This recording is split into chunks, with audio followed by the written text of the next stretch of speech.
Hola y bienvenidos a otro capítulo de mi canal de YouTube Español por Dentro. Hoy tengo un gran honor y placer de tener con nosotros un periodista y un escritor de buena reputación, Ángel Martínez Cantera. Hola Ángel. Hola, Sidar, ¿qué tal? Pues muy bien, ¿cómo estás tú Ángel? Muy bien, muy bien. Pues Haciéndome al invierno europeo después de tanto tiempo por el sur de Asia y el sudeste asiático. qué bien, qué bien. Bueno, pues para mi público que está viendo este video, déjame presentarte. Ángel Martínez Cantera ha publicado reportajes y fotos en medios como The Guardian y Al Jazeera English, pero aprendió a informar en prensa andaluza antes de estudiar periodismo en Madrid. Tras un lustro en Londres, donde hizo un máster en política internacional, empezó a trabajar como reportero nómada. Desde 2013 viaja por Asia colaborando para los diarios españoles El Confidencial, El Mundo o El Diario y en las revistas inglesas especializadas The Diplomat, Southeast Globe Magazine o Asian Geographic. En 2018 se asentó en Mumbai, donde ha sido el corresponsal para el diario El País y Radio Francia Internacional. Con esta presentación tan impresionante, yo doy el bienvenido otra vez a Ángel. Ángel, realmente es un honor tenerte a mi canal de YouTube, un reportaje, un periodista de tanta reputación. Realmente es un honor. Muchas gracias otra vez. Muchas gracias a ti por tenerme. Bueno, Ángel, sobre todo, cuéntanos un poco sobre cómo está la situación de coronavirus ahora en España. Ya sé que ya ha pasado ahora casi 2 años, hemos superado la pandemia y todo, pero ¿cómo está la situación actualmente?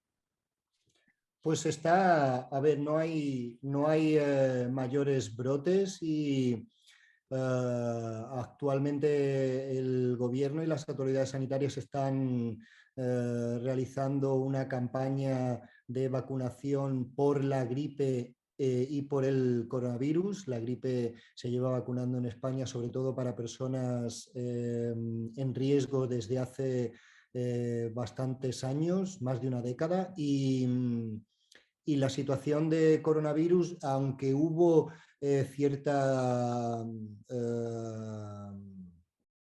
temeridad más bien eh, e información, digamos, contradictoria acerca de la realidad china eh, por, eh, por el nuevo outburst que había allí.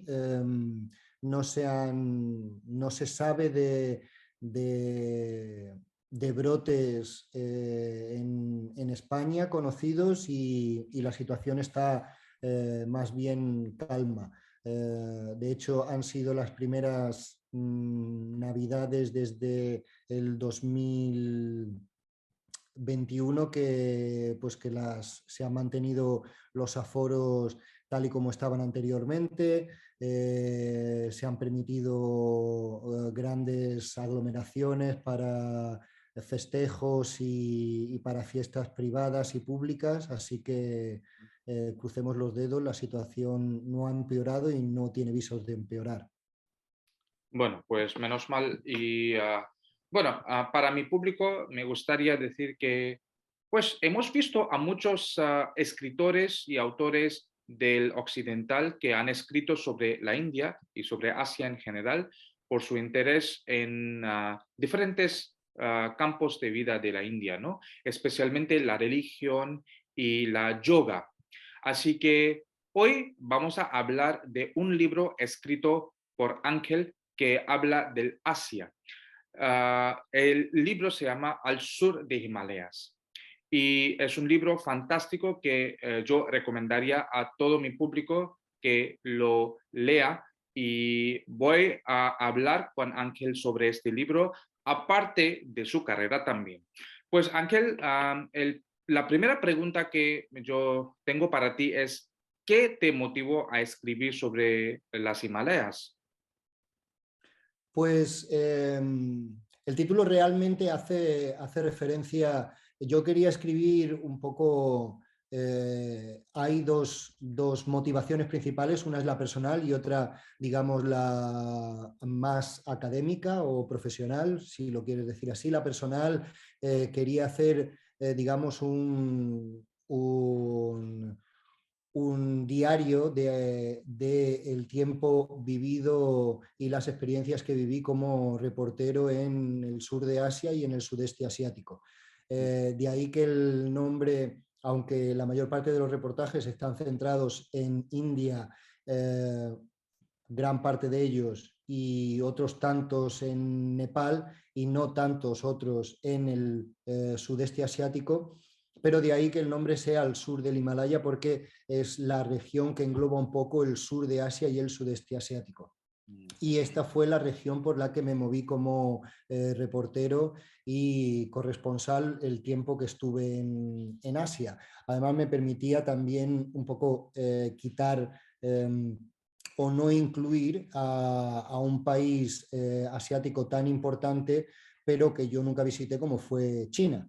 Entonces no me podía referir en el libro a pues, mis historias asiáticas porque no sería lo suficientemente acertado ni se referiría a la zona geográfica por la que yo me moví. De ahí el título al sur del Himalaya. Se refiere a los países que están, pues eso, al sur de la cadena montañosa del Himalaya o de los Himalayas, como lo llamáis vosotros.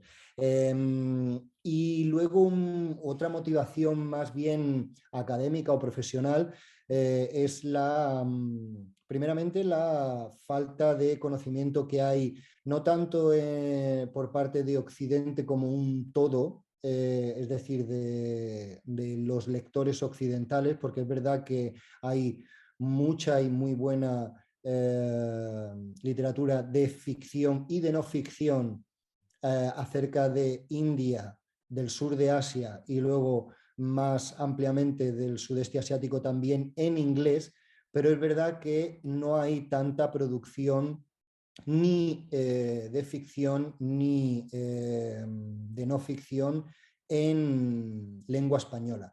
Hay muy pocos autores que hayan dedicado pues su producción a describir el subcontinente indio, incluyendo a los 3 países que lo forman ahora, y muchos menos quienes hayan intentado vincular el sur de Asia y el sudeste asiático, que ese es otro aspecto que me parecía muy interesante, incluso ya no solo desde el punto de vista de los lectores españoles, sino también del lector occidental. Generalmente, un poco por esta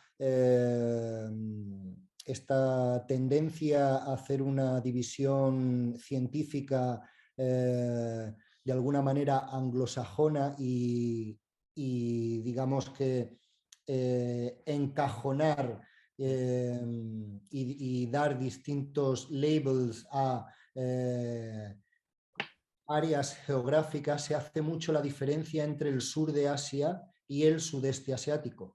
Cuando yo lo que he visto, aunque haya diferencias como las puede haber entre países que forman parte de la región del sur de Europa, pero que son muy similares, hay muchas sinergias y hay muchas similitudes, sobre todo culturales, entre los países que forman el sur de Asia o el subcontinente indio y el sudeste asiático, ya sea por tradición, ya sea por festejos, ya sea por multiplicidad religiosa, ya sea por percepción de la realidad, y me parecía muy interesante intentar en la medida de lo posible establecer puentes de unión y puentes que intentasen explicar las similitudes y las diferencias que hay entre países del sur de Asia y del sudeste asiático, porque es una visión que tampoco yo he visto mucho ni siquiera en la literatura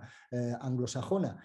Que claro, pero esto no es una crítica tampoco a la literatura existente, sino que la geografía india es lo suficientemente diversa y variada como para centrarse en las diferencias y similitudes entre las diferentes regiones indias y no intentar establecer diferencias y similitudes entre India y otros países, sea Sri Lanka o Tailandia o Vietnam, aunque las hay.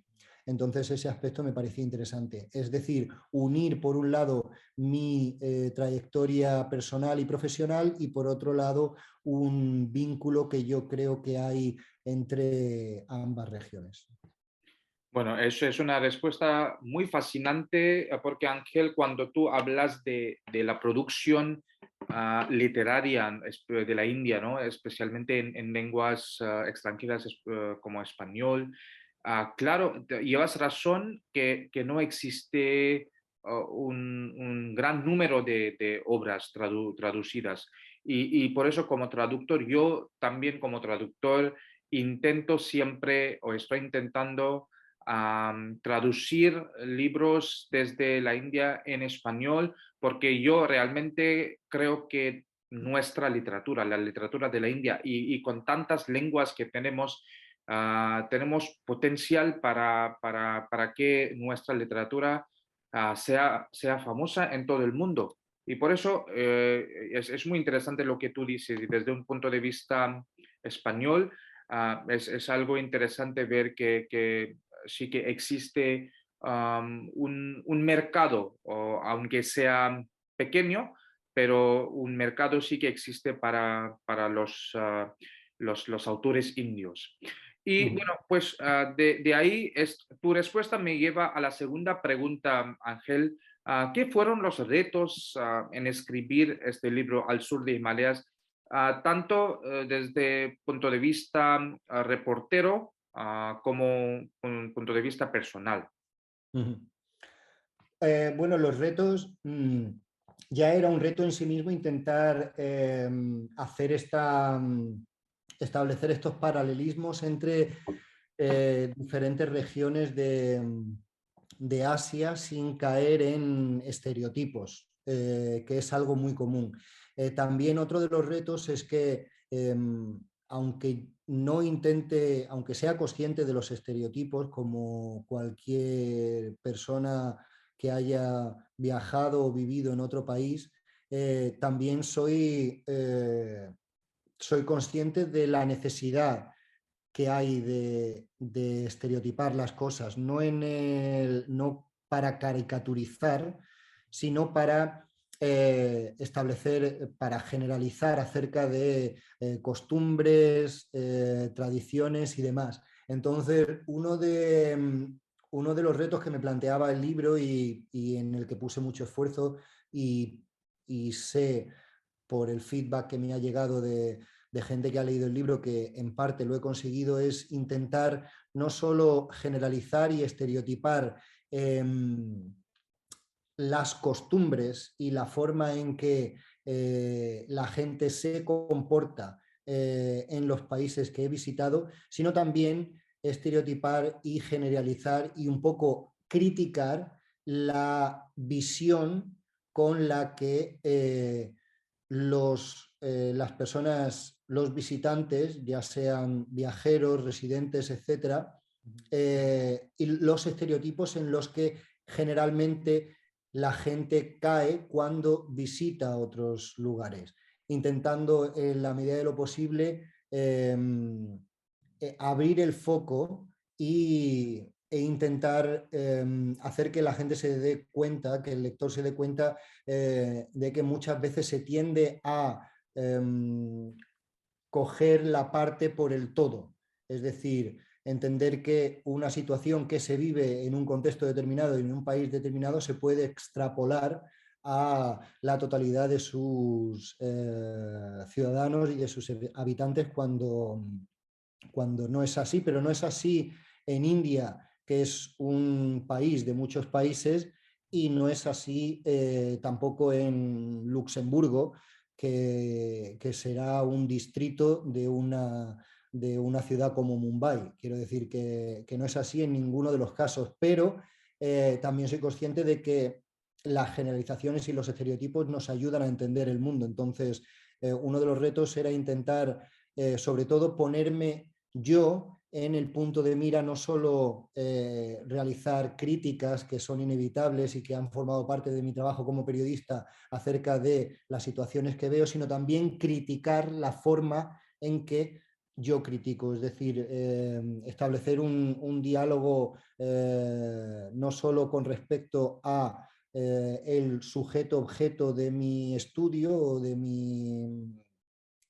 mi narración, sino con respecto a mí como narrador. Y fue un trabajo, fue un reto, pero fue un trabajo también muy enriquecedor, porque te permite explorar formas en que tú ves el mundo que a lo mejor no te has parado a analizar con detenimiento y no te has parado a criticar con detenimiento la forma en que tú miras determinadas realidades.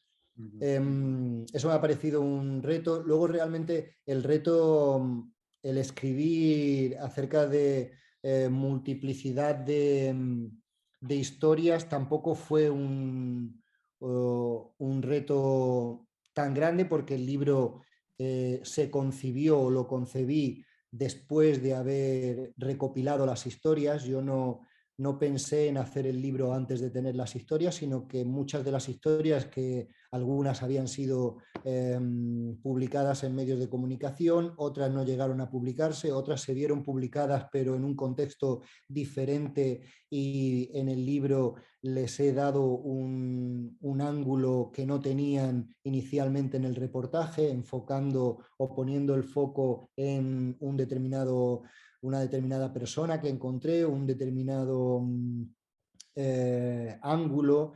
Eh, estas historias también fue un reto un poco intentar recopilarlas de forma sistemática y al mismo tiempo no centrarme solo y únicamente en un país por cada capítulo. Me explico. El libro es un recopilatorio de mis viajes y las historias personales que viví durante mis visitas a India, a Nepal, a Sri Lanka, a Tailandia, a Camboya, Vietnam, Indonesia, Filipinas. Pero yo no quería dedicar un capítulo a cada país porque entendí que intentar meter toda la diversidad de un país y toda la complejidad de una sociedad en un capítulo iba a ser un esfuerzo banal por mi parte, porque no lo iba a conseguir, y además iba a quedar muy inexplicable para el lector. Entonces lo que hice fue dividir el libro en diferentes temáticas que me permitiese hablar de todos y cada uno de los países poniendo el foco en un aspecto. Pues hay una parte dedicada a lo que yo llamo los nadies, que son las personas, digamos, que viven al margen de la sociedad. Y en este se tratan pues desde los Dalits hasta la comunidad LGTBIQ, en cierta manera mujeres. Luego hay otra parte dedicada a las religiones, y en este caso pues hablo en Tailandia del budismo, en Filipinas del cristianismo, en India del hinduismo, en Indonesia del Islam. También hay otra parte dedicada a las mujeres, donde pongo el foco en las diferentes problemáticas que afectan a las mujeres, escogiendo historias de mujeres que yo conocí personalmente durante mis viajes, así como hay una parte dedicada a la naturaleza y otra parte dedicada, y esto entronca un poco o enlaza con lo que te comentaba antes. La parte final del libro se centra en el mundo del periodismo. Es decir, es una crítica un poco o un análisis acerca de cómo se hace periodismo siendo un occidental en esa región del mundo y cómo hacen periodismo en esa región del mundo los periodistas locales. Intentando pues eso, poner un poco también mi profesión en tela de juicio o en el foco del debate, digamos, sobre el que versa el libro, sí. Bueno, muy interesante. Y como dijiste que no quería pues dedicar un capítulo a cada país, de eso, eso también puede ser porque realmente Asia es una región pues tan diversa y también un poco complicada, ¿no? Así que cuéntanos incidentes interesantes sobre tu estancia en Asia. Sé que es difícil contestar esta pregunta porque tú has estado por tanto tiempo en diferentes partes, pero claro, para nuestro público les sería muy interesante escuchar de ti algunos incidentes muy raros o interesantes, ¿no? Bueno, hay historias, bueno, tengo historias de todo tipo un poco. Yo creo que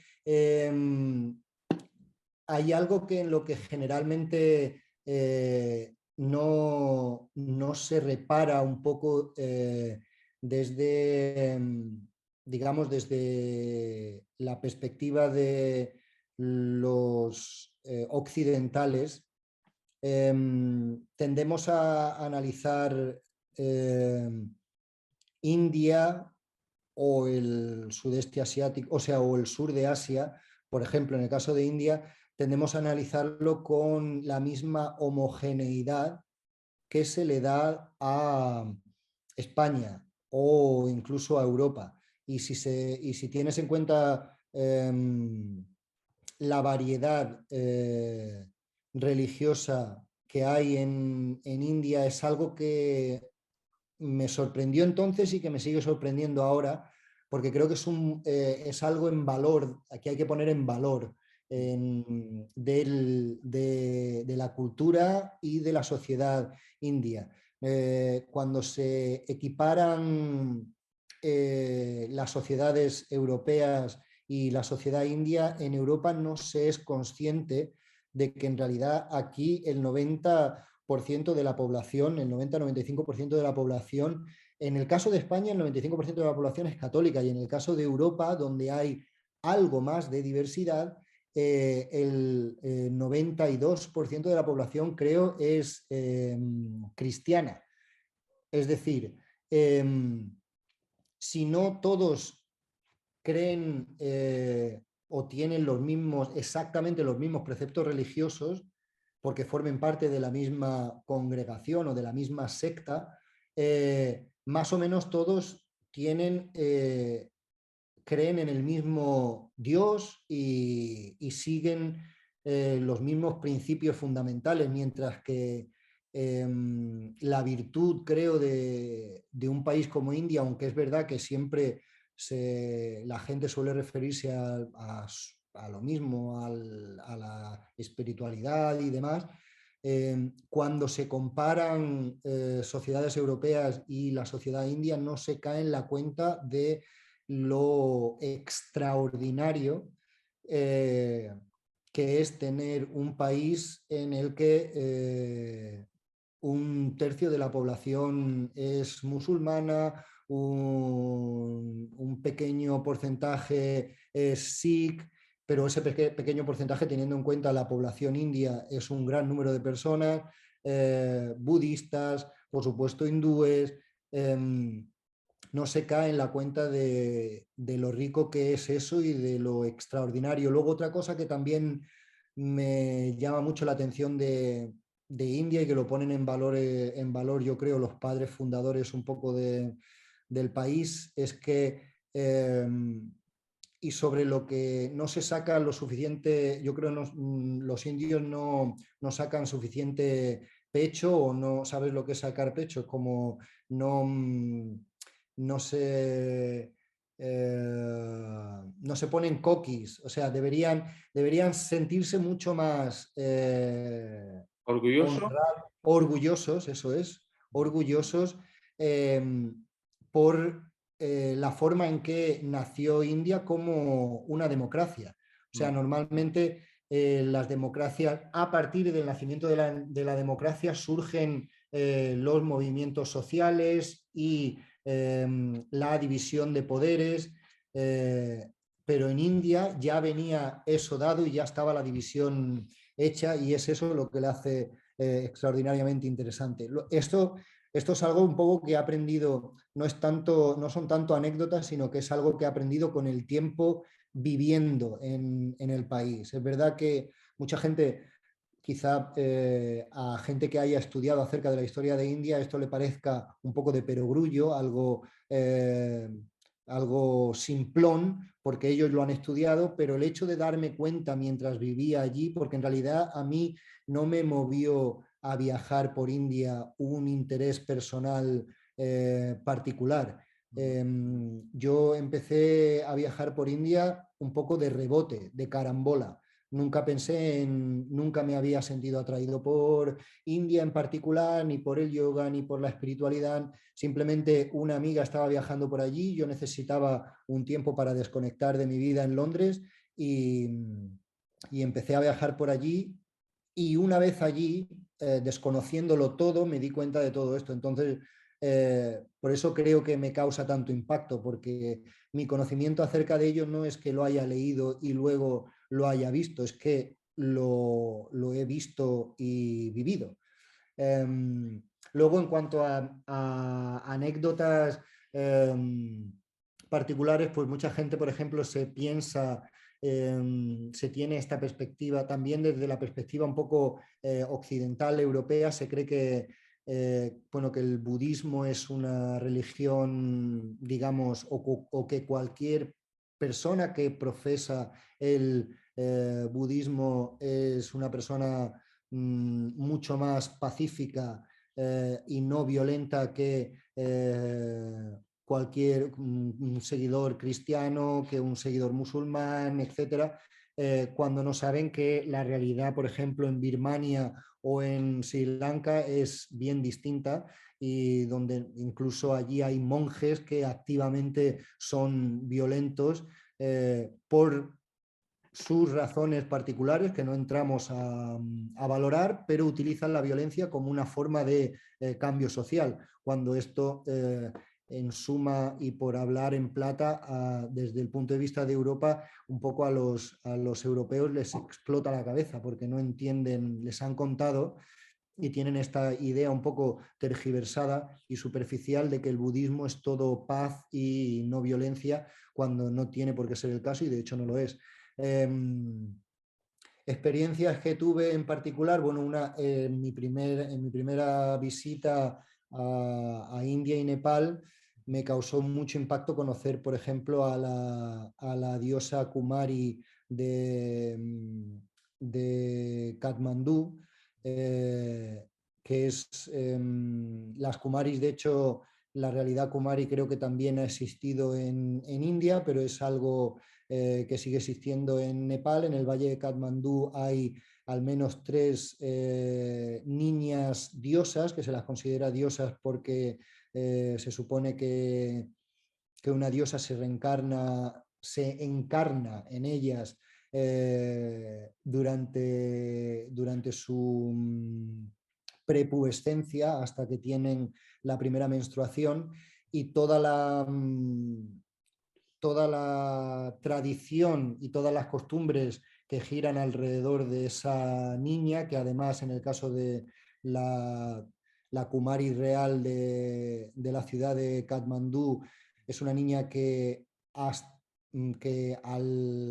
jefe del Estado, antes rey y ahora presidente de la República, incluso ella es la consejera imagínate ser el consejero del presidente del jefe de Estado o del primer ministro del país siendo una niña, pues es que siguiese esa tradición un poco inamovible desde hace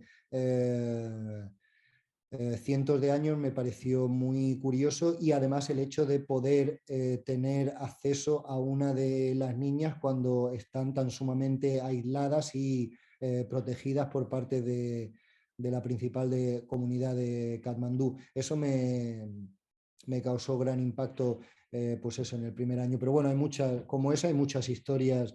Las hay también de gente normal y corriente que, pues empezando por Delhi, un par de profesores jubilados que ayudaban y siguen ayudando a niños de la calle, a los que dan clases debajo de un puente, gente eh, que, que aunque sea gente normal y corriente, hacen, realizan acciones extraordinarias, ¿no? Son gente ordinaria haciendo acciones extraordinarias, y eso la verdad es que fue muy enriquecedor, sí. Bueno, muy interesante. Y pues para ti, ¿qué es lo que se puede aprender el occidente del oriente a través de tus visitas aquí? Hay muchas cosas, bueno, hay tanto, y caeríamos en generalizaciones y en estereotipos, pero algo que sí que me he dado cuenta yo con respecto, aunque esto puede no ser verdad en ciudades grandes indias en las que la clase media y la clase media alta, la motivación es generalmente bueno, hacer dinero y prosperar económicamente y demás, pero hay una historia que me gusta mucho, que en realidad yo creo que es leyenda, pero cuentan que Alejandro Magno, cuando llegó a India, entonces estaríamos hablando de la actual frontera entre Pakistán e India, pero cuando llegó al subcontinente indio, eh, en su intento de conquistar el mundo entero, se encontró con un gimnosofista, que es lo que actualmente sería un sadhu, es decir, pues un pensador sentado en una piedra, y eh, le dijo Alejandro Magno, no, le dijo el gimnosofista, él, ¿qué vienes a hacer aquí? Y le dijo él, yo vengo a conquistarlo todo, ¿y tú qué haces? Y dice, yo nada. Entonces, a ver, es extremadamente superficial, pero hay algo muy interesante de la filosofía, yo creo, asiática, y en particular la india, y que forma parte también un poco de esta filosofía del karma, de intentar o de no estar continuamente pensando en cómo solucionar problemas y en cómo dar el siguiente paso, sino en dejarse un poco llevar. Ya sé que esto no es aplicable a todos los indios ni a todos los asiáticos, como tampoco es aplicable a todos los occidentales, que nosotros estemos continuamente obsesionados por el siguiente paso. Pero es verdad, hay cierta verdad en esta, un poco, en esta fábula del encuentro entre Occidente y Oriente en la figura de Alejandro Magno y de este Sadhu, que es verdad que y también que hay cierta obsesión por intentar conseguir más, por la siguiente meta, por el siguiente objetivo, que hoy día también es aplicable a las ciudades, para bien y para mal, aplicable a los residentes en las ciudades grandes de India, que están continuamente obsesionados por el siguiente paso, por tener más, que no hay nada malo en tener objetivos vitales y metas, pero sí que hay algo eh, sí que hay algo de negativo en obsesionarse por el siguiente paso. Y es algo yo creo que he aprendido un poco sin caer en los estereotipos del yoga y de la meditación y tal, que lo he hecho, pero que no soy tampoco un defensor acérrimo, pero sí que hay algo de verdad en esa forma de entender el mundo, más de forma pasiva.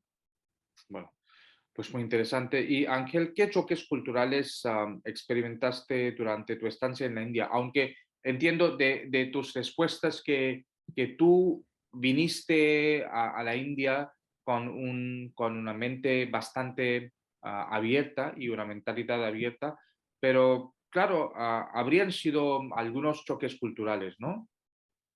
Sí, sí, hubo muchísimos.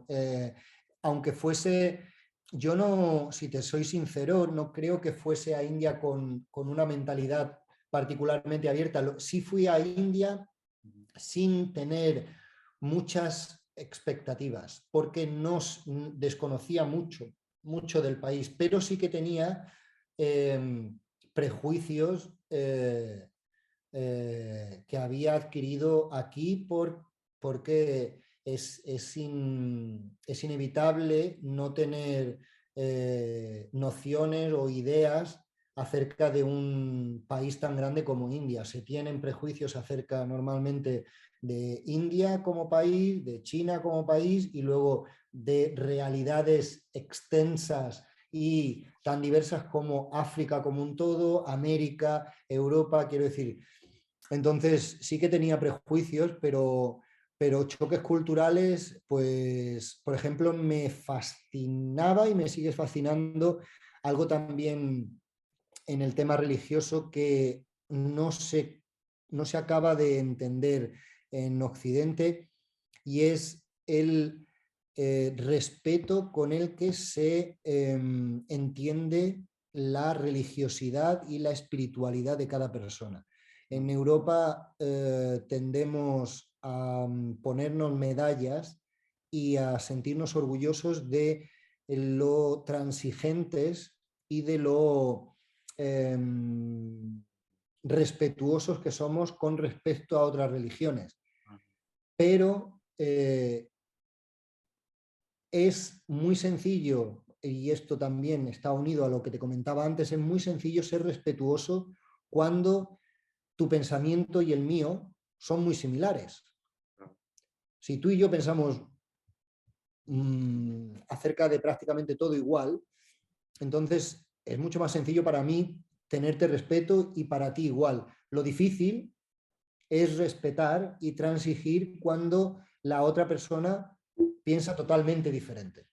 Claro. Entonces, en Europa se tiene esta idea porque no hemos tenido guerras religiosas y conflictos religiosos desde hace mucho tiempo, pero también esto no es porque nosotros seamos especialmente respetuosos, es porque nosotros no tenemos la diversidad que se tiene en India y que se tiene en toda la región del sur de Asia y del sudeste asiático. Y en ese sentido me fascina cómo mi familia política respeta y además no solo respeta, sino que celebra las, los festejos religiosos de otras religiones sin que sean la suya propia.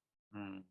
No solo respeta y no se ríe, porque aquí en España, a ver, no te voy a decir que, pero no es muy común ver a una persona arrodillada, postrada en dirección a la Meca, rezando en una calle, y si lo ves, pues o la gente se burla o les parece curioso porque no están acostumbrados a ello, pero en India no solo están acostumbrados, sino que además, bueno, en India no se postran, si no eres musulmán no te arrodillas mirando a la Meca, pero celebras igualmente Muharram o celebras esto mmm, Bueno, Dussehra o Diwali. Diwali, siendo de otras religiones. Y es algo que que no me deja de sorprender porque por mucho que se repita es que aquí no, realmente no se entiende. No es solo respeto de laissez-faire, como dicen los franceses, dejar hacer. Es respeto de además animar a que tu vecino celebre lo suyo, yo celebre lo mío, celebremos juntos. Bueno, pues sí.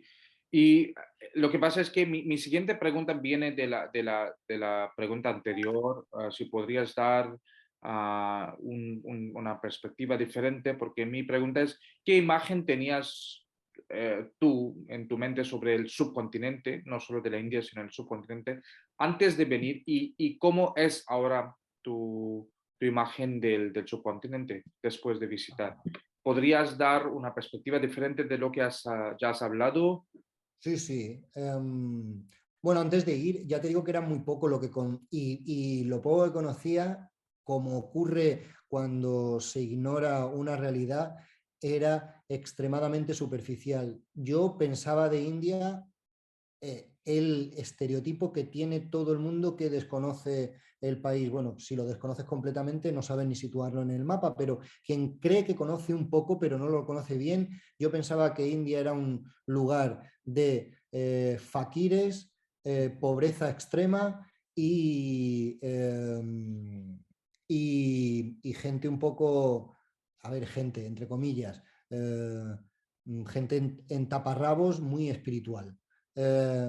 Y siento decirlo, pero por desgracia, a ver, yo tampoco, es verdad que yo me he formado en periodismo y estudié relaciones internacionales, pero mis estudios siempre estuvieron orientados al norte de África y en cierto modo a Latinoamérica.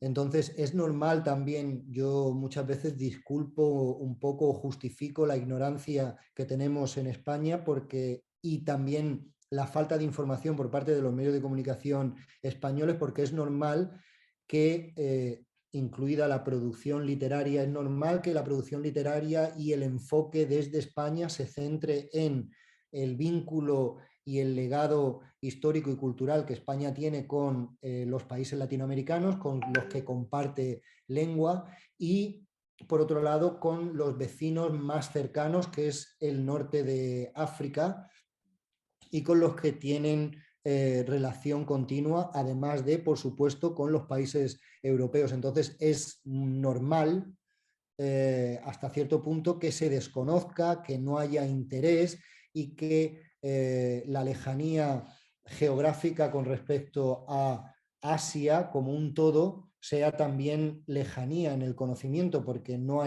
existe el vínculo que tiene Gran Bretaña, por ejemplo, con el sur de Asia, eh, porque hay un legado y una historia común.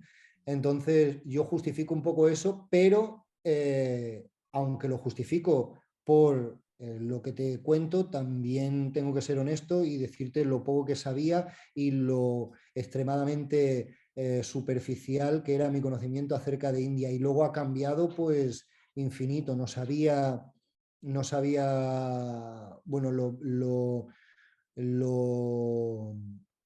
lo históricamente relevante que ha sido la democracia india en el mundo por la variedad y la diversidad que hemos hablado antes, pero también porque surgiese en un contexto histórico en el que el mundo estaba o bien en guerra o había guerras de liberación nacional, y en India bueno, hubo una revolución y hubo, podríamos decir que una guerra, desde luego hubo un exilio, o sea, hubo un éxodo brutal de gente y hubo masacres, pero se desarrolló todo, la ideología que movió ese movimiento de liberación fue o estuvo liderada en gran parte, no toda, por ideas pacifistas, ideas democráticas, ideas de democracias liberales plurales, que para alguien que le interesa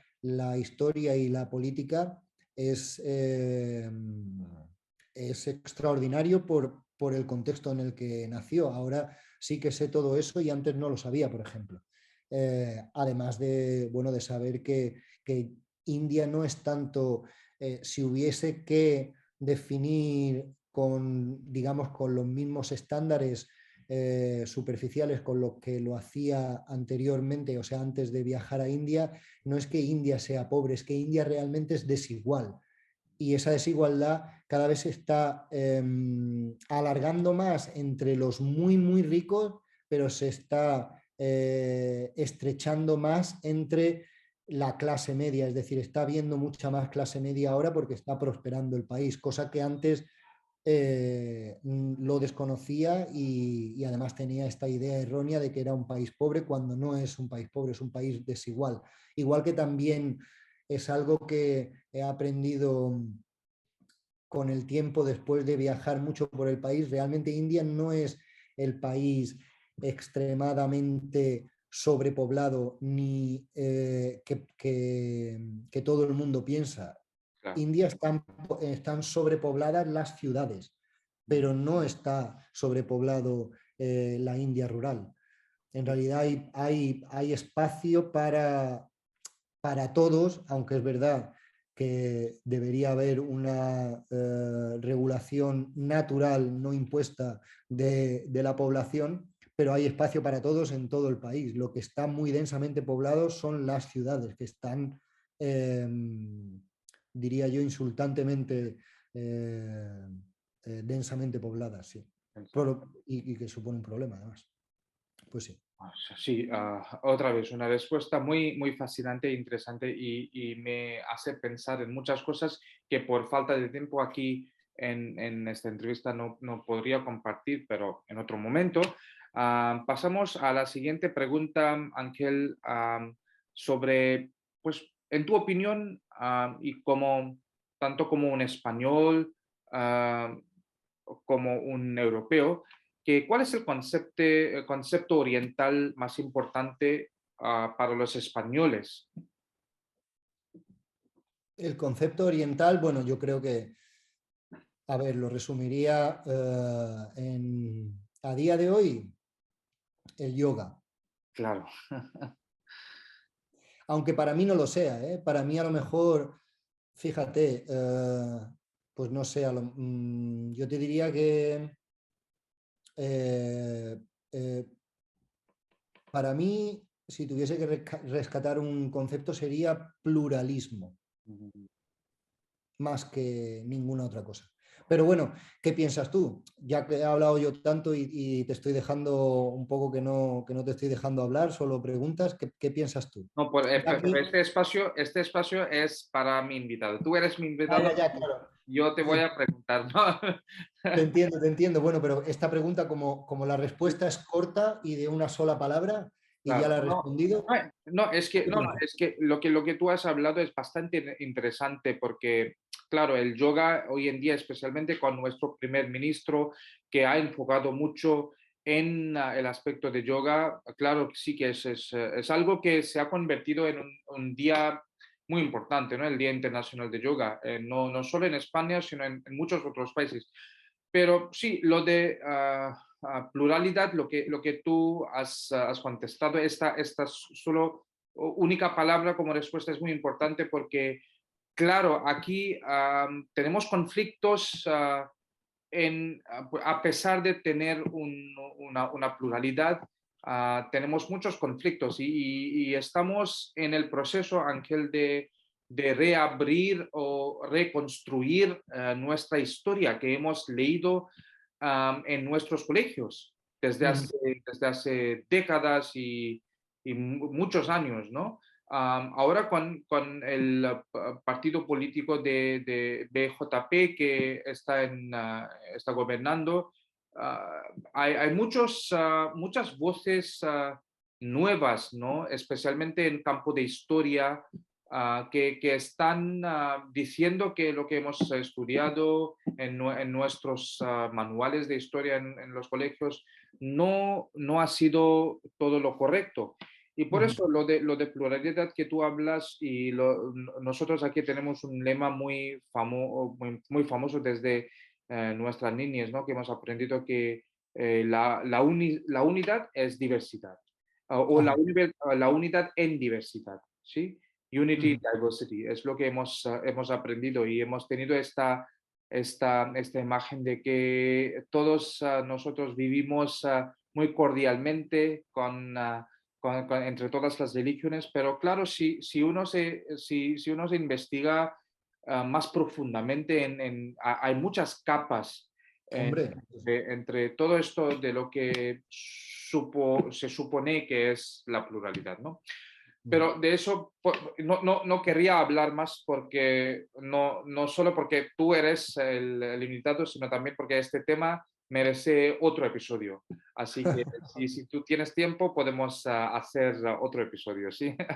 Sin Bueno, problema. pues ahora yo quiero guiar nuestra entrevista más en la dirección de como un reportero, ¿no?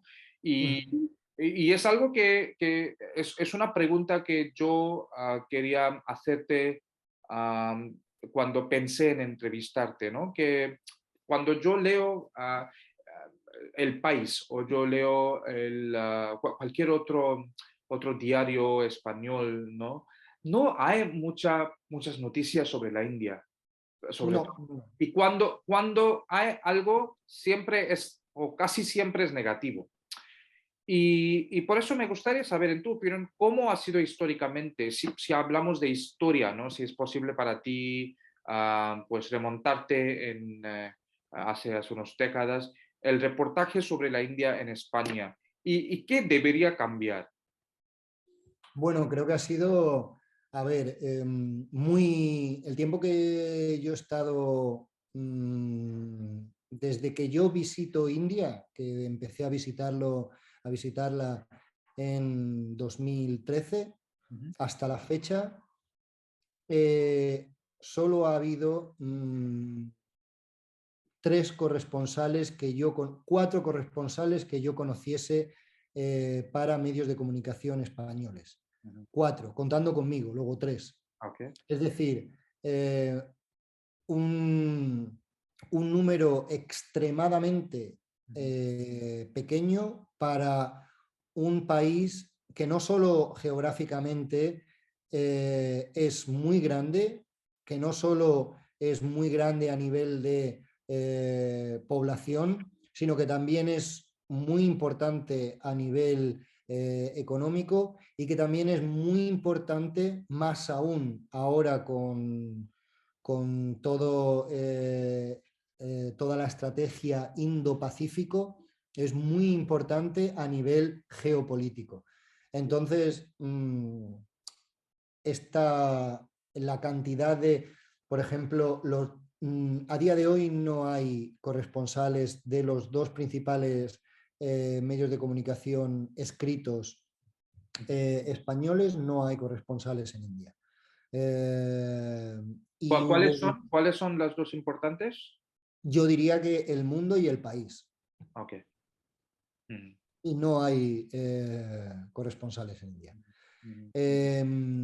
Esto te da una idea de lo insignificante, pero no porque no tenga importancia, Ujú. sino porque la insignificancia es algo que se percibe por parte de un tercero, pero no tiene por qué ser insignificante. Espero que se me entienda. Es decir, India no tiene mucha significación para España, aunque en términos absolutos lo tenga a nivel internacional. Eh, ¿Y por qué crees así? bueno, creo que es una combinación de muchos factores, como todo en la vida, las cosas no son solo por un problema ni por un factor, creo que se une la falta de recursos humanos, es decir, la falta también de recursos materiales, es decir, el periodismo ya no es lo que era, el periodismo ya no es lo que era hasta mediados del 2000 y ya no es lo que era en los 90. Los corresponsales ya no son corresponsales asalariados, tampoco lo era yo. no se vive muy bien de corresponsal. Eres un corresponsal que normalmente los corresponsales son freelancers, es decir, necesitan, no es que tengan varios clientes, sino que necesitan varios clientes para poder sobrevivir, porque si no, no pueden producir desde el lugar desde que informan lo suficiente como para poder vivir. Y esto también es una pescadilla, hay un dicho español, la pescadilla que se muerde la cola, es decir, es un vicious circle, es un círculo vicioso, porque como no hay mucho interés por parte de España por los motivos que comentaba antes, porque las prioridades son Europa, luego el norte de África, luego Latinoamérica y luego Asia, y dentro de Asia la preponderancia es más bien China que India. Entonces, este sería un poco el nivel de interés. A ese nivel de interés, eso hace que sea muy difícil para quien está trabajando desde India, para el reportero, que sus historias, aunque sean interesantes, los medios de comunicación las consideren interesantes porque la audiencia, los lectores, los televidentes no van a considerar esas historias interesantes. Wow. Es una, al no al no tener interés para la audiencia, el periodista no puede producir lo suficiente, como no puede producir lo suficiente, no puede vivir continuamente en ese lugar y ese lugar no puede, y desde ese lugar no se puede informar lo suficientemente y con la diversidad necesaria como para que se cambie la percepción de la audiencia. ¿Me entiendes? Es un círculo vicioso. Y es una pena también porque lo que yo he vivido allí y desgraciadamente otra de los problemas que plantea India por el número de personas es que se tiende nuevamente a los estereotipos. Por ejemplo, cuando hay algún choque, alguna controversia, algún acto violento, hablando en plata, en España no interesa ese evento o ese accidente hasta que no hay un número brutal de implicados, ya sean muertos, ya sean heridos, etc. Pero, pero esto no es un, y de esto también intento reflexionar en el libro, esto no es un problema solo y únicamente de los lectores y de la audiencia occidental o española. Este problema es de todos los lectores y de toda la audiencia. También le pasa a la audiencia y a los lectores indios, porque me ha pasado a mí con amigos míos, y me ha pasado mucho en las calles cuando no identifican, cuando ven a una persona blanca, piensan que es americano. Tienes que ser americano, no existe más allá de América, Claro. porque los estereotipos funcionan así y es una pena y deberíamos todos luchar por cambiar esos estereotipos, pero sí, en resumidas cuentas, a lo que tú me preguntabas, ¿por qué existe tan poca producción desde o es una mezcla de interés y de capacidad informativa por parte de medios de comunicación españoles, porque no tienen el personal como para cubrir el país, básicamente. Bueno, y esto me lleva a la penúltima pregunta, Ángel. ¿Cómo se pueden, como otra vez te pregunto como un reportero, cómo se pueden fortalecer relaciones bilaterales entre India y España? Porque lo que pasa, y como yo soy un profesor de la lengua, ¿no? De español como lengua, yo veo que la lengua tiene mucha potencial en las relaciones entre India y América Latina, más que entre India y España. Aunque India, la distancia entre India y Latinoamérica es mucho más que entre India y España, pero se ve que hay pocas relaciones internacionales en números, ¿no? Si hablamos entre India y España. en comparación con India y América Latina. Así que, ¿cómo se pueden fortalecer relaciones bilaterales entre India y España según tú, como un reportero?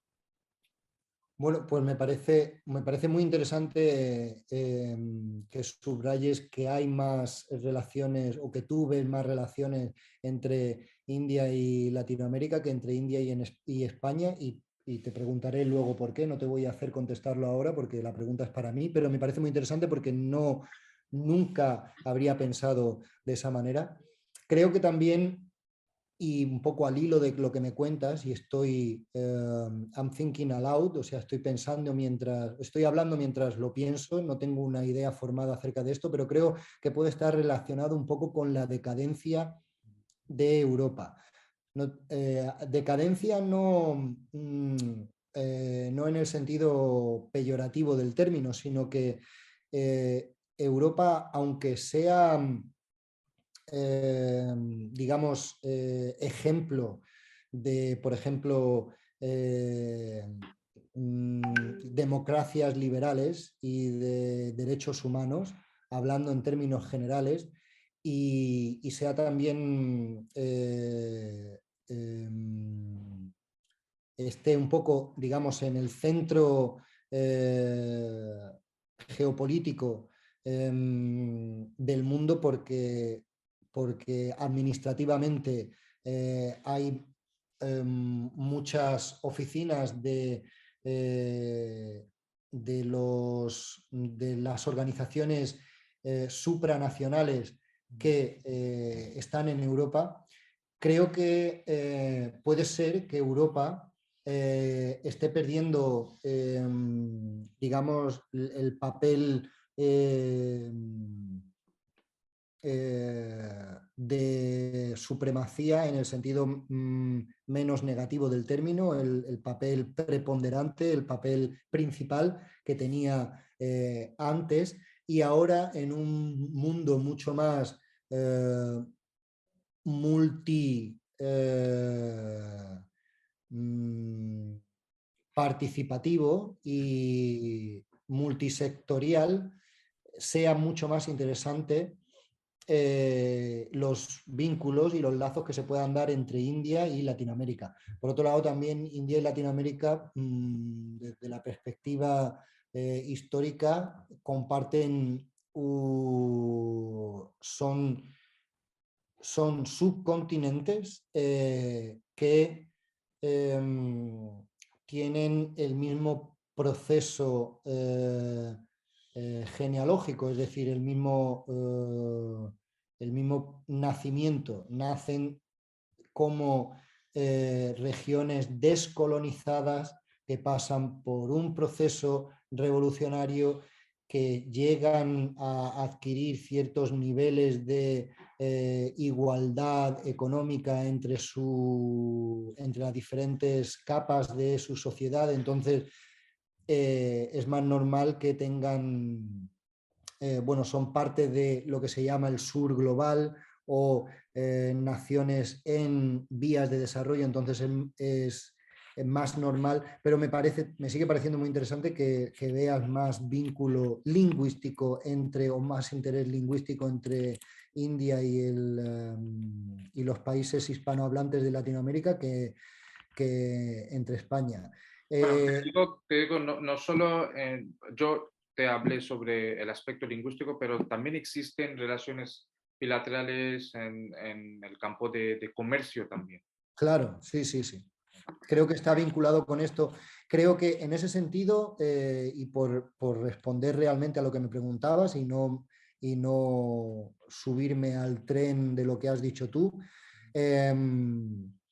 bueno, creo que España e India ya tenían un acuerdo de colaboración en 2017, que no recuerdo, era colaboración India-España acerca de tal y cual, pero creo que hay eh, mucho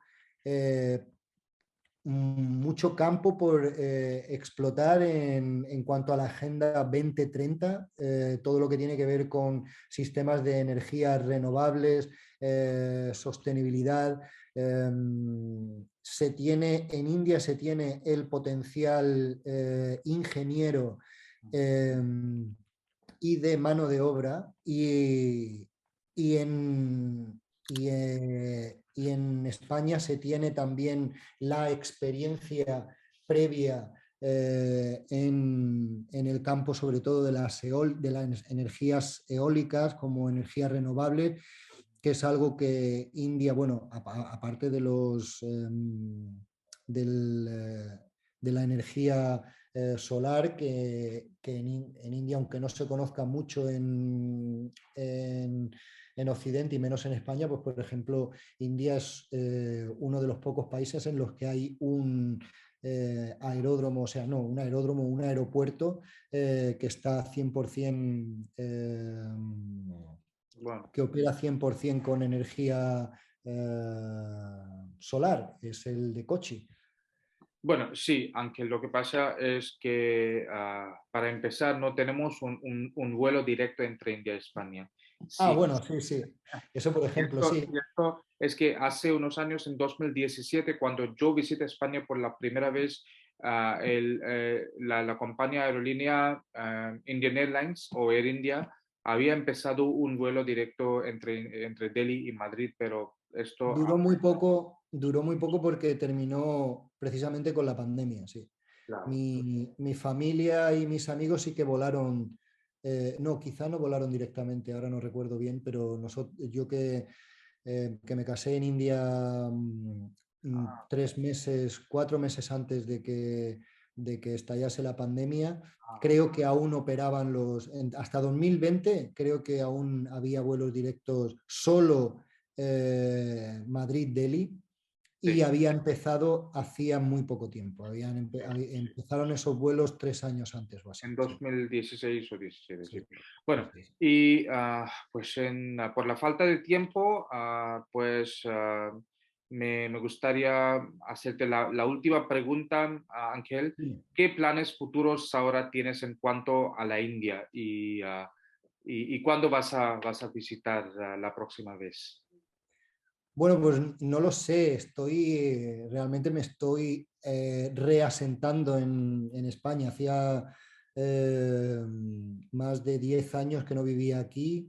Eh, Acabo de mudarme a un piso nuevo, eh, trabajo nuevo, es todo muy nuevo y aunque estoy deseando volver y revisitar, porque en realidad cuando es verdad que como viajero, como alguien que ha viajado por diferentes sitios, no sé viajar, a veces no sé viajar sin un objetivo de viaje. Anteriormente, como viajaba para hacer reportajes, para buscar historias y tal, no sé viajar como turista, pero quiero quiero probarme a viajar a India sin la intención de seguramente surjan historias y seguramente vea cosas que me sorprenda y que anote en un cuaderno y tal, pero quiero viajar a India solo y únicamente para disfrutar del viaje, sin tener que Claro. estar entrevistando y anotando y preguntando Ok. no sé. De ahí podría surgir otro libro, ¿no? Sí, sí, a mí me encantaría. De hecho, creo, bueno, creo no, estoy convencido, lo sé porque cuando me estuve poniendo en contacto con editores para este libro, para el sur del Himalaya, hay mucho interés por parte de los editores en centrar el libro y las historias solo y únicamente en India. Mm. De hecho, me costó un poco eh, hacer el pitching, vender este libro, proponer este libro por tener la dificultad de unir India con Vietnam, con Filipinas, con Indonesia, con Sri Lanka, con Nepal.